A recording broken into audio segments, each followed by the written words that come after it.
आप सबको मेरा नमस्कार।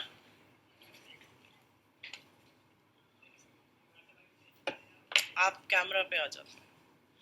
आप सबको मेरा नमस्कार। और जो हम कहना चाहते थे मुझे लगता है इस वीडियो ने कह दिया है, लेकिन कुछ बातें कहनी, सुननी और बोलनी जरूरी है, क्योंकि जब आंखों के सामने षड्यंत्र होता है तो उसका पर्दाफाश भी होना चाहिए।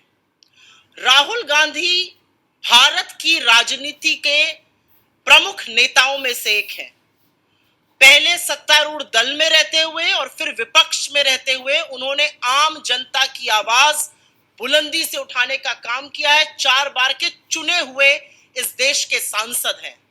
और जब 4 बार का चुना हुआ इस देश का सांसद एक विदेशी धरती पर कैम्ब्रिज यूनिवर्सिटी जैसे विश्व विख्यात शैक्षिक संस्थान में अमेरिका और चीन के बीच चलते द्वंद्व में भारत की क्या अहम भूमिका हो सकती है और भारत के लोकतंत्र की चर्चा करते हैं, तो मुझे लगता है कि वो इस देश का मान बढ़ाते हैं, इस देश का सीना चौड़ा करते हैं गर्व से, और इस देश के लोकतंत्र के, इस देश के मूल्यों के ध्वजवाहक बनते हैं। उन्होंने कैम्ब्रिज यूनिवर्सिटी में, जिसकी एक बड़ी लेगेसी है, 1206 में स्थापित हुई थी कैम्ब्रिज यूनिवर्सिटी, और वहां पर पढ़ने वाले लोगों में स्टीफन हॉकिंग और चार्ल्स डार्विन, पंडित नेहरू और राजीव जी जैसे लोग हैं। और यहां पर बताना जरूरी है कि ये राहुल जी का भी आल्मा माटर है, वो कैम्ब्रिज में पढ़े हैं। और वहां पर as visiting fellow at the Cambridge जज बिजनेस स्कूल जब वो वक्तव्य देते हैं कि भारत की एक अहम भूमिका है एक स्ट्राइफ रिडन, एक डाइवर्जेंट दुनिया में अमेरिका और चीन की खींचतान में भारत समन्वय स्थापित कर एक मजबूत स्तंभ बनेगा, तो मुझे लगता है ये देश के लिए गौरव की बात है। ये देश के लिए गौरव की बात है कि विदेशी धरती पर महात्मा गांधी की आवाज को गुंजाने का काम राहुल गांधी ने किया कैम्ब्रिज में। उन्होंने बताया कि हमारे देश के क्या मूल्य हैं जिस पे हमारा संविधान बना है और हमारे राष्ट्र का निर्माण हुआ है। लेकिन भारतीय जनता पार्टी, उनके आईटी सेल, उनके बददिमाग प्रवक्ताओं, उनकी समझ, उनकी सोची छोट और क्षुद्र राजनीति इन बातों को समझ नहीं सकती है। और अब मैं सिलसिलेवार तरीके से आपके सामने कुछ तथ्य रखना चाहती हूं। सवाल जवाब के दौरान अगर आप उसको डिस्प्यूट करना चाहिए तो बिल्कुल करिएगा। कांग्रेस पार्टी की प्रवक्ता होने के नाते टीवी डिबेट्स पर जाना होता है शाम को, और कल पूरे दिन भारतीय जनता पार्टी, उनके बददिमाग प्रवक्ता, उनके विक्षिप्त मंत्री लगातार लगे हुए थे।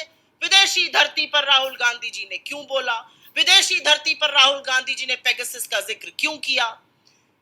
लेकिन ये सारे मामले धराशायी हो गए, क्योंकि अपने राहुल गांधी जी तो लोकतांत्रिक मूल्यों की बात कर रहे थे। इनके आका ने तो ऐसी ऐसी बातें करी है कि सिर शर्म से झुक जाए। 2015 मई शंघाई गए, चीन के सामने कहते हैं देश के लोग का सर शर्म से झुक जाता है कि वो भारत में क्यों पैदा हुए, हमने क्या पाप किया था कि हम हिंदुस्तान में पैदा हुए।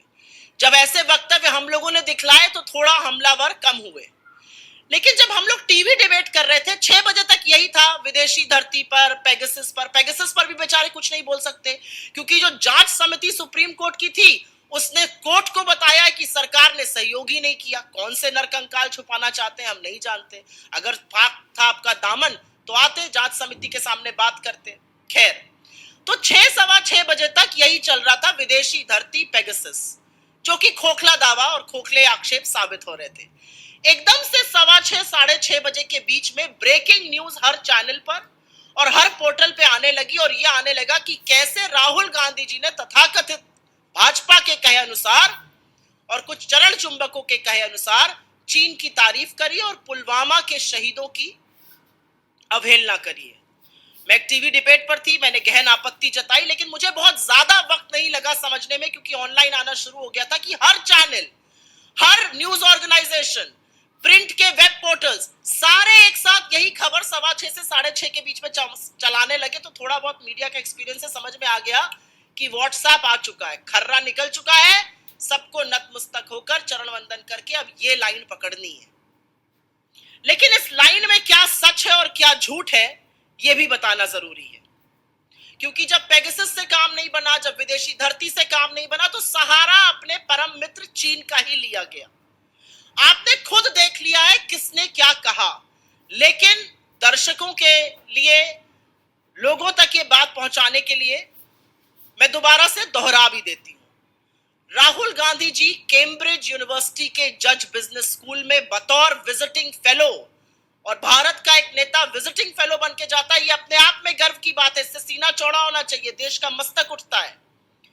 बतौर विजिटिंग फेलो कैम्ब्रिज के अपना लेक्चर था, और उस लेक्चर का टॉपिक था learning to listen in the 21st century. 21वीं सदी में लोगों की बात सुनना और को कैसे सीखा जाए, इस पर वो वक्तव्य दे रहे थे। और उन्होंने जो सीखा भारत जोड़ो यात्रा के दौरान, कैसे उन्होंने अजनबियों की बातें सुनी, कैसे उन्होंने अपनी बात बंद करके लोगों की बात की ओर मुखरित हुए, लोगों ने क्या समस्याएं बताई, कितनी आत्मीयता से बात करी, किसी ने बेरोजगारी पर चर्चा करी, किसी ने महंगाई पे करी, किसी ने महिला सुरक्षा पे करी, किसी ने टूटते ताने बाने पर करी। इस पर लगातार उन्होंने एक वक्तव्य दिया, और उस वक्तव्य में उन्होंने ये चर्चा करी कि कैसे ये विश्व अमेरिका और चीन की खींचतान में कहीं पर जूझ रहा है।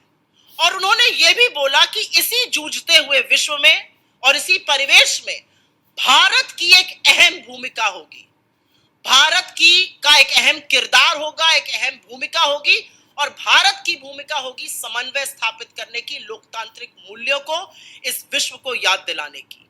उन्होंने आपने सुना भी, उन्होंने इस वक्तव्य में यह भी कहा, उन्होंने अमेरिका और चाइना की तुलना करी, अमेरिका के इनोवेशन की, चाइना के आईपी रेगुलेशन की। उन्होंने तुलना करी कि कैसे अमेरिका जो इकोनॉमी बना, the land of the free, और कैसे चीन जो था उसने प्रोडक्शन दुनिया का वहां पर लाया।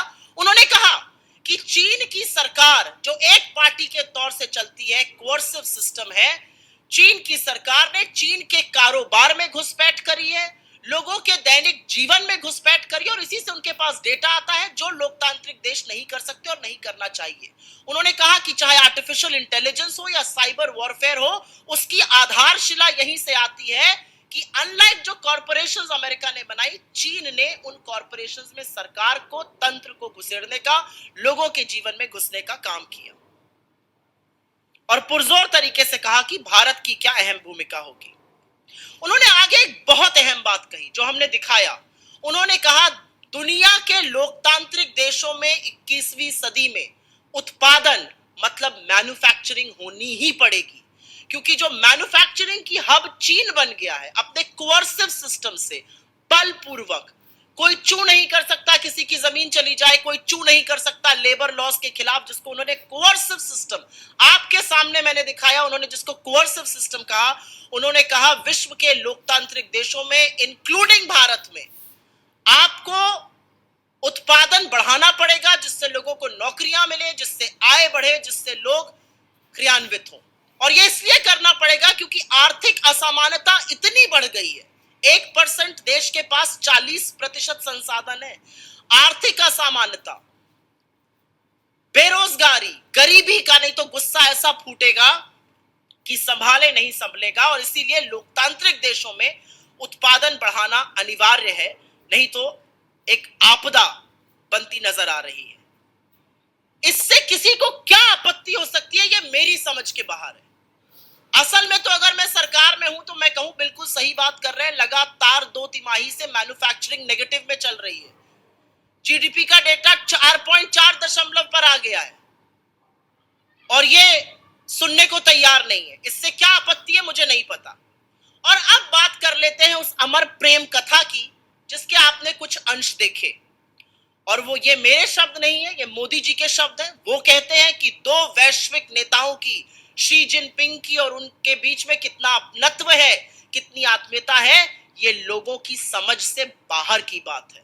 बिल्कुल सही कह रहे हैं, हम नहीं समझ पा रहे हैं इस बात को कि ऐसी कौन सी गलबहियां, ऐसा कौन सा इश्क है, ऐसा कौन सा प्रेम है, ऐसी कौन सा भाईचारा, ऐसी कौन सी आत्मीयता है कि इस देश का प्रधानमंत्री 20 जांबाजों की शहादत के बाद चीन का नाम नहीं ले पाते हैं। इस देश के प्रधानमंत्री साबरमती के तट पर झूला झूलते हैं शी जिनपिंग के साथ, महाबलीपुरम में शहनाई सुनते हैं, बाली जाते हैं तो 20 जांबाजों की शहादत का हिसाब नहीं मांगते हैं, खाना छोड़कर जी हजूरी में लाल शर्ट पहनकर बजाय लाल आंखों के खड़े हो जाते हैं। इस देश के चुने हुए प्रधानमंत्री की चीन से यह आत्मीयता है कि नाम लेना तो दूर, कोई घुसा हुआ नहीं कहकर उनको क्लीन चिट भी दे देते हैं। और कितना दुर्भाग्य है इस देश का कि चीन का पीएलए और हमारे प्रधानमंत्री एक ही भाषा बोलते हैं, कोई घुसा हुआ नहीं है। लेकिन हमारे पेट्रोलिंग पॉइंट्स बफर जोन बन गए हैं। 20 जांबाजों की शहादत का बदला हमने $100 बिलियन व्यापार घाटा बढ़ा कर दिया है। इन सब बातों का जवाब कौन देगा? इन सब बातों का एक ही जवाब है, ये प्यार ना होगा कम, सनम तेरी कसम।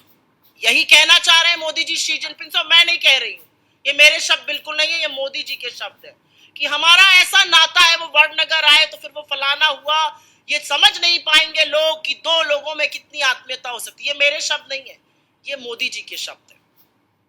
उनसे 2 हाथ आगे, हमेशा ऐसा होता है ना, आका कुछ करता है तो जो प्रजा होती है वो 2 हाथ आगे निकल जाती है। उनसे 2 हाथ आगे इस देश के विदेश मंत्री श्री जयशंकर जी निकल गए। आपने देखा, मैं फिर से, ना मेरे शब्द है ना कांग्रेस पार्टी के शब्द है, श्री जयशंकर जी ने अपने इस इंटरव्यू में कहा 2 हाथ आगे निकलकर, और हमारे सेना के मनोबल को गिराने का काम किया जब वो कहते हैं हम छोटी अर्थव्यवस्था है, वो बड़ी अर्थव्यवस्था है। आपको लगता है हम उनसे लड़ सकते हैं? बिल्कुल सही कहा राहुल गांधी जी ने। जब आजादी का आंदोलन हम लड़ रहे थे और शहादत दे रहे थे तो हमने ये नहीं सोचा था कि ब्रिटेन की हुकूमत बड़ी है, ब्रिटेन की अर्थव्यवस्था बड़ी है, उनसे हम कैसे लड़ेंगे। हमने सत्य और अहिंसा और देशभक्ति और राष्ट्र प्रेम के बल पर इस सरकार के ब्रिटानिया हुकूमत को घुटने टिकवाकर इस देश से विदाई करा दी थी। लेकिन ये लोग नहीं समझ सकते, क्योंकि आप जानते हैं कि उस समय माफीनामे और मुखबिरी की जा रही थी। मैं एक और बयान, और ये मेरे लिए थोड़ा सा व्यक्तिगत है क्योंकि मैं वहां पर थी, तो मैं जरूर इस बात का भी उल्लेख करना चाहती हूं। यह बात है पुलवामा वाले बयान की। आप विपक्ष के नेता को पॉलिसी पर, विपक्ष के नेता को उनके वक्तव्यों पर बिल्कुल घेरिए, लेकिन आप विपक्ष के नेता को घेरने का काम लोगों की जो शहादत हुई है उसके बल पर करेंगे तो यह स्वीकार्य नहीं है। राहुल गांधी जी ने कहा अपने व्याख्यान के दौरान कि जब हम भारत जोड़ो यात्रा करते हुए कश्मीर पहुंचे तो कश्मीर में हिंसा का माहौल है, कश्मीर में इंसर्जेंसी है, क्या सरकार इससे नकार सकती है?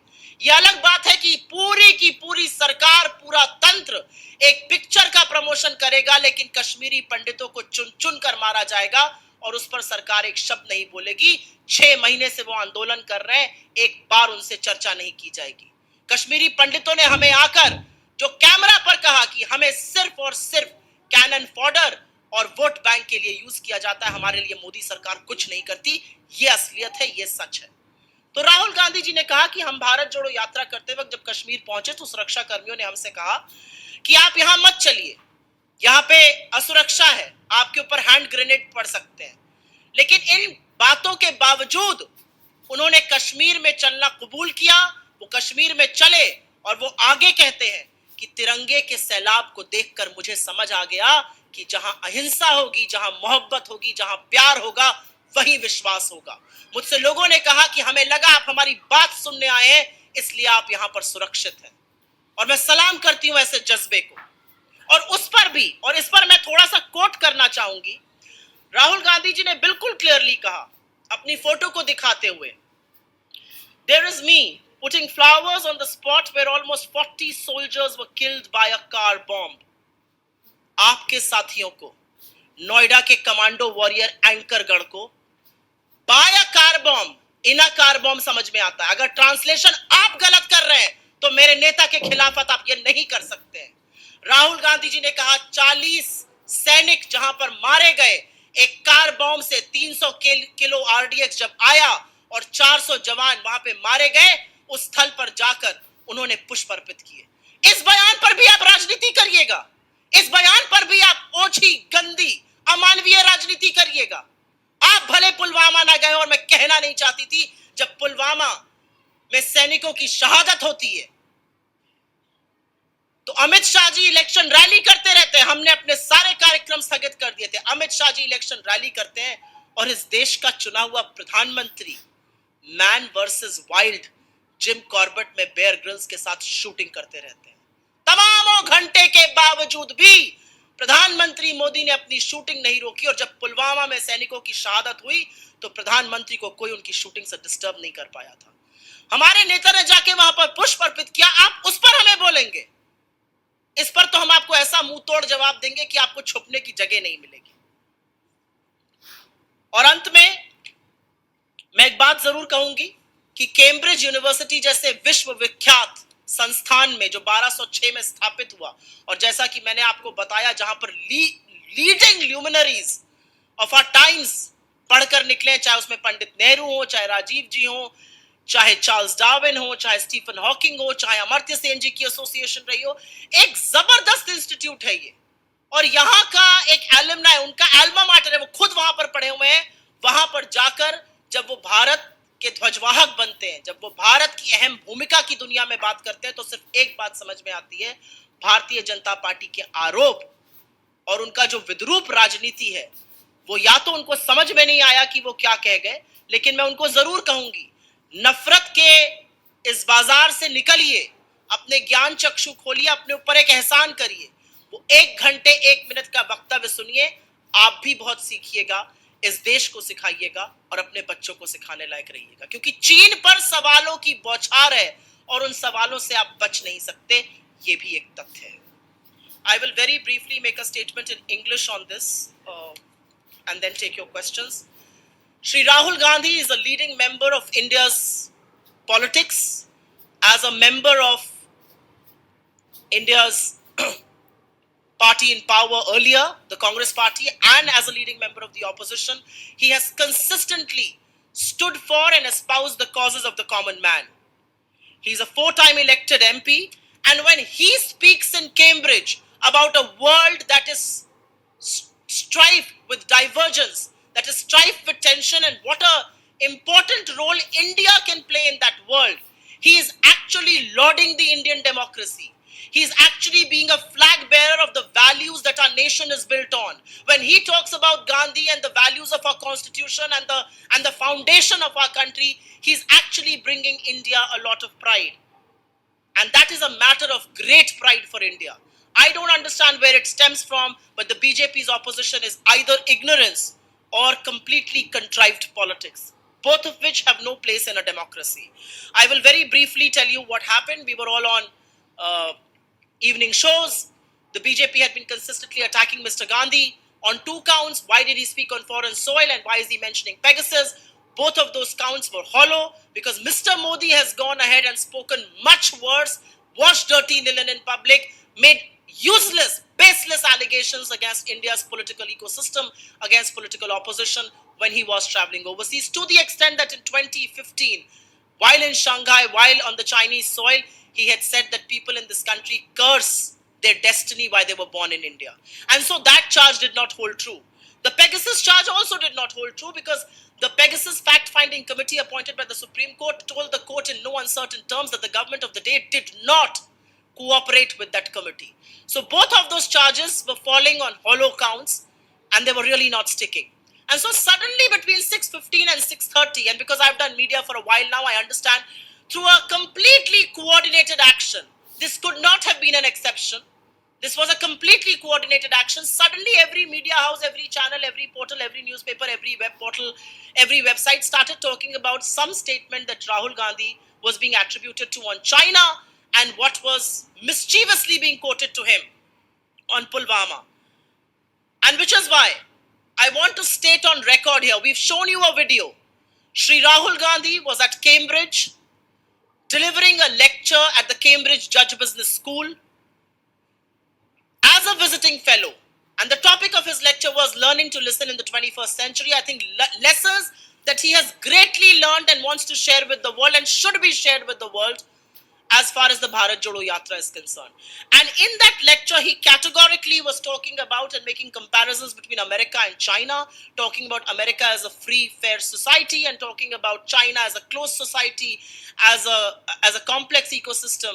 And he went on to say, he was talking about the Yellow River, he was talking about the civilization came up, and he went on to say that in a world that is hugely divided between America on one hand and China on the other, India has a very important role to play, and our values will come true when India plays that role. He spoke about how China gets into corporations, gets into the daily lives of its citizens, is very intrusive. The Chinese government, a one-party system, is very intrusive. And he said that's the basis of the cyber warfare and artificial intelligence that today China is doing. And he said that democracies like India and America will never ever allow that. He then went on to say that democratic nations in the world, including India, need to focus on manufacturing, need to focus on production so that there is gainful employment created. And manufacturing cannot be restricted to coercive ecosystems. He was referring to China because China has a coercive one-party ecosystem where if your land is taken, you cannot say a word. You cannot speak against the labor laws. You cannot protest against the government. He was speaking about a coercive ecosystem. And the point that he was making was that how countries like India and democracies the world over have to start looking at manufacturing hubs, have to become production engines. Otherwise, what will otherwise happen is that there is a huge income inequality. There are high levels of poverty. There are alarmingly high levels of unemployment. And all of this is going to result in the complete collapse of democracy. If I were a part of the democratically elected government here in India, I would take some lessons from it. Because for the last 2 quarters, our manufacturing has contracted. It has been in the negative territory. Our recent GDP growth is down to 4.4%. Our unemployment rates are high and our inflation has never been as backbreaking as it is now. And the government continues to profiteer from your woes. So I would actually take lessons from it. But no, the BJP will not do that. But I think I've spoken enough on what Mr. Gandhi said. Let's just turn focus and talk about the eternal love story. और इसको मैं अमर प्रेम की कथा कहती हूँ.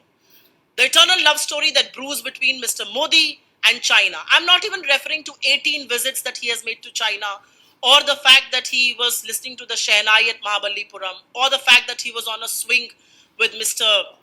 Xi Jinping when they were planning Depsang, or the fact that he left his food plate in Bali and went running to Mr. Xi Jinping wearing a red shirt and not showing red eyes like he used to speak about. I am only asking questions, and these are not my words. These are the words of India's Prime Minister after and before he was elected to this August office. It is Mr. Modi who has categorically said that Xi Jinping and I are so close that people will not understand our relationship. I am not attributing this. He has said it. It's a matter of record. We've just played the video to you. We will also share this visual. The love affair is so huge and the love is so intact that he does not just name China, he also goes ahead and gives them a clean chit. And isn't it a matter of record that China and India are speaking the same language and essentially stating that not a single intrusion has happened in China? If there is no intrusion, how have we lost control on our patrolling points? If there is no intrusion, why have those patrolling points become buffer zones? If there is no intrusion, why does the Prime Minister never make a mention of 20 brave hearts who made the supreme sacrifice? And if there is no intrusion, why has the Prime Minister gone ahead and taken our trade deficit to $100 billion? In turn, are we funding the Chinese army to do the intrusions that they're doing all across the border? Those are questions that Mr. Modi must answer. But, you know who's more loyal than the king? India's foreign minister. He goes a step further and he says, we are a smaller economy. China is a bigger economy. You don't expect us to attack them. Oh yes, we do. We do, because we fought the British that were multiple times our economy, that had a bigger army, that had more brute force, that had everything going for itself. We fought the British, we defeated them, but you won't understand that because when we were fighting the battle, you were standing with the British. And you were writing letters of apology and claiming to be prodigal sons of the empire. I also want to make a mention, and this is rather personal for me, because Mr. Gandhi spoke about Pulwama. And he said that he pointed to a picture and he says, this is me. There is me putting flowers on the spot where almost 40 soldiers were killed by a car bomb. But when I was on news channels and when various colleagues were there, and suddenly when breaking news was happening across news channels, it was attributed that Rahul Gandhi does not call it a terror attack. How did he not call it a terror attack? He said, I went to Pulwama. And this is me putting flowers on the spot where almost 40 soldiers were killed by a car bomb. What else do you expect him to say? He then, of course, goes on to talk about how when he entered Kashmir, he was told by security forces not to walk. He ignored them. He walked, and it was heartwarming and I was there personally. It was heartwarming to see a sea of Indian tricolor all over. And it proved beyond doubt that love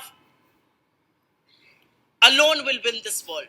It proved beyond doubt, and people came and told him, we felt you had come here to listen to us, and which is why you go back safely. It proved beyond doubt कि नफरत के बाजार में सिर्फ और सिर्फ मोहब्बत की दुकान चलेगी. So it's beyond my mortal comprehension why is such a fuss being made about it. I don't want to talk about it, but when Pulwama happened, you know what was Mr. Modi doing, right? Do I need to remind you? When Pulwama happened, the Congress party stalled all its political events. Amit Shah kept doing a rally, and Mr. Modi kept shooting man versus wild at the Jim Corbett Park along with Bear Grylls. It's a matter of record. I'm not saying this. Please find out on your own. The government has never disputed this claim. There are pictures, videos of him coming in and going out. After Pulwama had happened, Mr. Modi continued. He continued unabated to shoot that documentary, Man versus Wild. The supreme sacrifices of 40 soldiers was not enough to Mr. Modi to deter away from the camera. And so I will only in the end say, Cambridge University was founded in 1206. It has some of the most shining people in the world as its alumni, including Mr. Gandhi himself.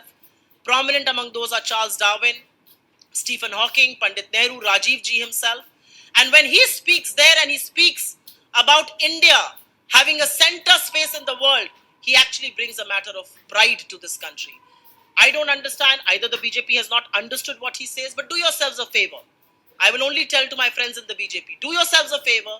Go listen to that 1 hour, 1 minute lecture. It will widen your worldview, and it may perhaps make you understand what Indian democracy, what Mahatma Gandhi, and what our values are, on the basis of which our country has been founded upon.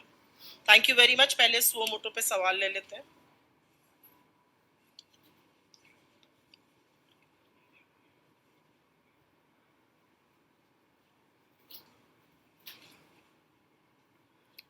While I was walking in, I was told by my office that the BJP has done a press conference. Yesterday, while we were debating and we were on various shows, and suddenly the news cycle changed, and suddenly breaking news started appearing, I thought let's give them the benefit of doubt. But then I saw a pattern, and then suddenly between 6:24 and 6:30, every channel cannot be on breaking news on the same topic. I've done media far too long, so I can't be bluffed. I said, let's give them a benefit of doubt. Maybe the media has collectively listened to some part of the speech that they want to play. But when the BJP does a press conference and says the same thing, it is beyond doubt that large sections of the media no longer rely on their field reporters. They don't rely on their researchers. They don't rely on their input or output desk. They're not relying on copy editors. They are relying on WhatsApp forwards that are being sent by one person in the PMO. And yes, I am charging them with playing politics on Pulwama, because when Pulwama happened and when we stalled everything and we continue to pay homage to those people, Mr. Gandhi stopped. We were all in Kashmir. It was a very rough district. Kashmir is insurgency prone. We were walking in Kashmir. He stopped there. He went. He paid tributes, floral tributes, and we walked forward. What was Mr. Modi doing? He was shooting a documentary with Mr. Grylls, Bear Grylls, Man versus Wild, in Jim Corbett, and he didn't stop shooting the documentary. So yes, I am accusing them of playing politics, and politics of a very base kind.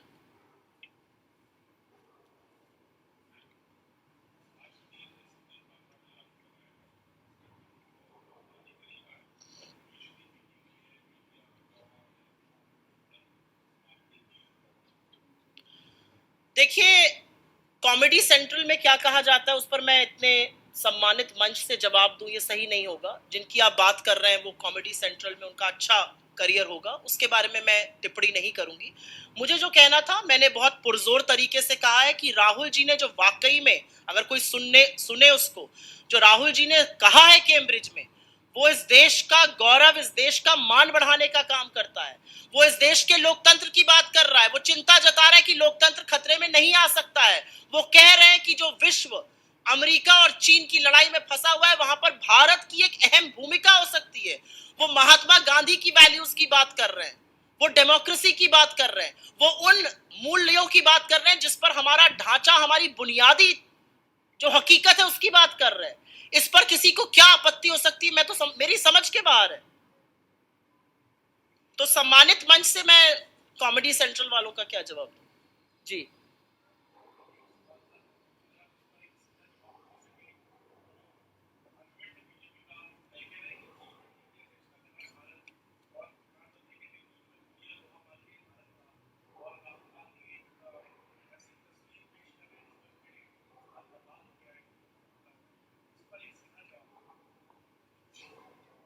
Rahul Gandhi एक ऐसी तस्वीर नहीं पेश कर रहे हैं।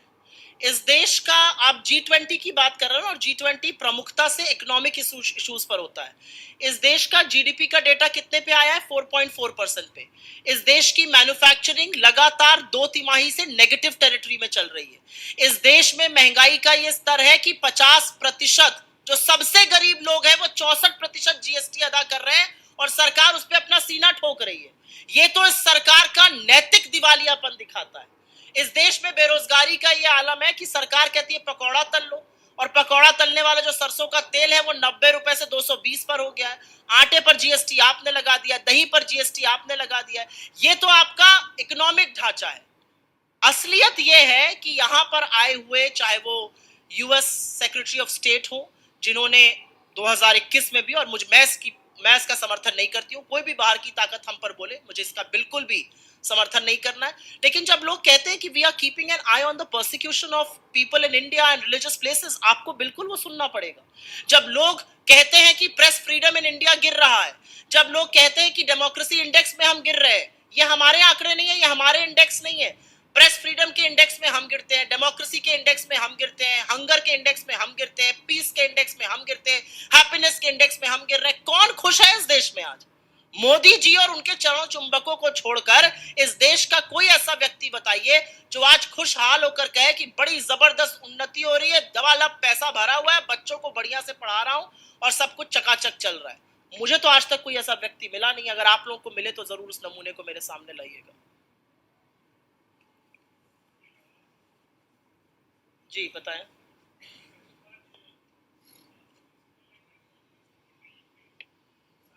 किसने कहा? हाँ।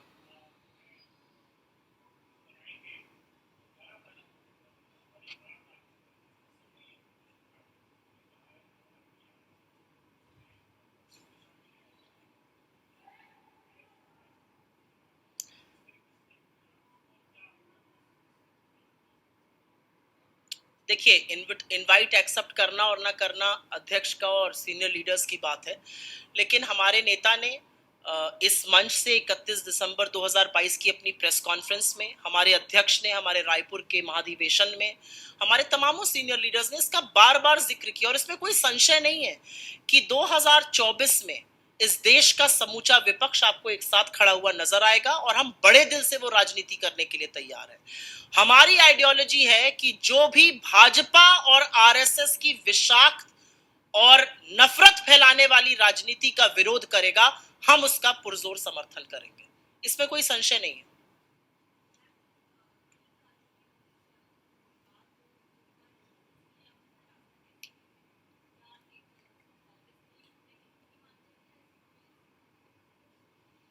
देखिए, क्योंकि मैं 2 दिन से लगातार ये सुन रही हूं 3 राज्यों के नतीजे, आप आंकड़े उठाकर देख लीजिएगा। त्रिपुरा में जहां पर ठोका जा रहा है पीठ अपने स्पष्ट बहुमत की, सीटें भी गिरी हैं, वोट शेयर में भी जबरदस्त गिरावट आई है। मेघालय में पिछली बार कम सीटों पर चुनाव लड़के जीता गया था कुछ सीटें, इस बार ज्यादा सीटों लड़ी गई, जीती कम गई।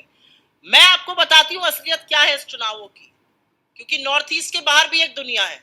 33 साल तक भाजपा का गढ़ रहा महाराष्ट्र की एक सीट कस्बा पेठ। 33 साल उस गढ़ को हमने ध्वस्त किया, और वो तब किया जब आपने समूचे विपक्ष के खिलाफ अपनी निरंकुश एजेंसियों को छोड़ा हुआ है, और आप हर तरह का काम विपक्ष की पार्टियों के खिलाफ करा रहे हैं। 51 साल के बाद हमने एक सीट वेस्ट बंगाल में जीती, और वो हमने अपने काम के दम पर जीती है। हमने जो राजनीति हम कर रहे हैं उसके बल पर जीती है। खतरे की घंटी भाजपा के लिए है। 19 घटक दल छोड़ के चले गए। महंगाई, बेरोजगारी, गरीबी, आर्थिक असमानता सर चढ़ के बोल रही है लोगों के। अगर खतरे की घंटी ना होती तो जिन बातों पर राहुल गांधी जी की या कांग्रेस की खिलाफत होती है, ये सिर्फ और सिर्फ सरकार की बौखलाहट और उनका डर दिखाता है।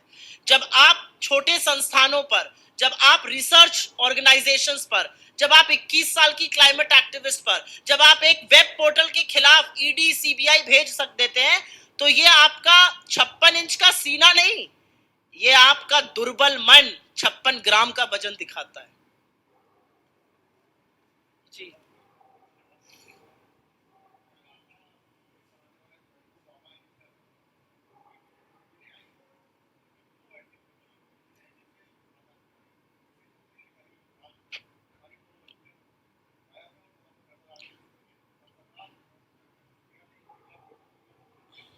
देखिए, मुझे ऐसा लगता है कि एक संवेदनशील मामला है और मुझे इसकी पूरी जानकारी भी नहीं है, तो मैं इस पर ऐसे ही बैठ के टिप्पणी नहीं करूंगी। लेकिन अगर कहीं पर बच्चों के साथ और शिशुओं के साथ और स्पेशली माइनर्स के साथ कुछ हो रहा है, तो बिल्कुल उस पर एक्शन होना चाहिए। सरकार को, संस्थाओं को, एनसीपीसीआर को इस पर जरूर कुछ करना चाहिए। एक एनसीपीसीआर है, national commission for protection of child rights, जिनकी आंखें और नींद तभी खुलती है जब उनको कांग्रेस के खिलाफ कुछ एक्शन लेना रहता है। चुनावों में बच्चों का कैसे प्रयोग प्रधानमंत्री जी और भाजपा करती है, इस पर वो शांत रहते हैं, लेकिन ये एक ऐसा मुद्दा है जिस पर उनको एक्शन जरूर लेना चाहिए। मुझे इसके बारे में पता नहीं है, तो मैं नहीं बोलूंगी, लेकिन मेरा अपना मानना है कि अगर कहीं पर भी हमारे सिटीजन्स, हमारे नागरिकों का कहीं पर हक हनन हो रहा है, तो उस पर सरकार को बिल्कुल एक्ट करना चाहिए। धन्यवाद बहुत बहुत आप सबका।